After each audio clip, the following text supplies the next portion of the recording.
now and then, you probably see articles like this saying that people are being misdiagnosed with Lyme disease when they really have ME/CFS. As a person who had private Lyme testing that sent my blood overseas, I wanted to share my views on this. I personally highly disagree with this. We have to remember that the NHS does not diagnose or treat chronic Lyme disease, despite the fact that over 700 peer-reviewed studies and articles show that it does exist, because they show that Lyme and co-infections can persist despite antibiotics, and chronic Lyme disease is recognised by the International Lyme and Associated Diseases Society. But despite this, the NHS doesn't diagnose or treat it, meaning that people have no choice but to go to private clinics, sometimes even abroad.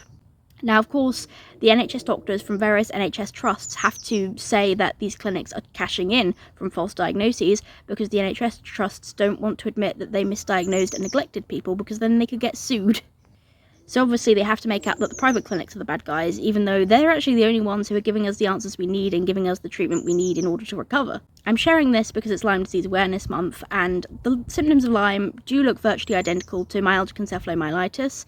My symptoms included post-exertional malaise, and they still do, but they're milder now. Fatigue, weakness, swollen glands. The thing is, like, sensory processing issues, all these things occur in both ME and Lyme. They can look virtually identical, which is why the Welsh musician Wren got misdiagnosed with ME for many years, but Lyme treatment gave him his quality of life back. I thought I might have ME because my symptoms looked like it, but I knew that an ME diagnosis wouldn't help me because the NHS don't really have any treatments for myalgic encephalomyelitis, the same as they don't treat chronic Lyme. But I knew that there was an underlying root to this. I knew that Lyme was common in people with PANS and that a lot of my symptoms actually looked like it. So that's why I ordered overseas testing, because I knew many people who had done this, gotten answers, and gotten the treatment that they needed to get better.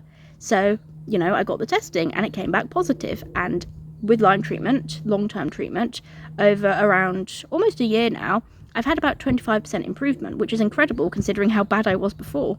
So I'm so glad I didn't get fobbed off with an ME diagnosis, because the NHS just neglects these people as well, and it's not fair at all. But of course, the NHS trusts have to make out that the private clinics are just cashing on false diagnoses because they don't want to take responsibility, because they could be sued. So I highly disagree with these articles that keep coming up. There's no point in pressuring people to get an ME diagnosis when that wouldn't actually help them, because it doesn't get to the root of the problem. It does not address the chronic infection. It does not open the door to antimicrobial and anti-inflammatory treatments, despite the fact that studies have shown that inflammation does play a role in ME.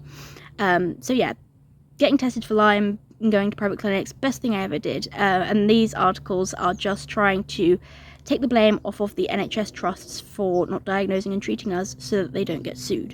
The vast majority of other people I know who have had private testing for Lyme have also seen improvement with treatments that aren't available under the NHS. So I think it's extremely, extremely, extremely rare for people to be misdiagnosed with chronic Lyme or Lyme in general, because they would not spend this much money on private healthcare unless they were certain. And the very fact that the treatment is working for people shows that we're not being wrongly diagnosed. It's just the NHS that keeps insisting we all have ME, just so that they have an excuse to save money by not treating us.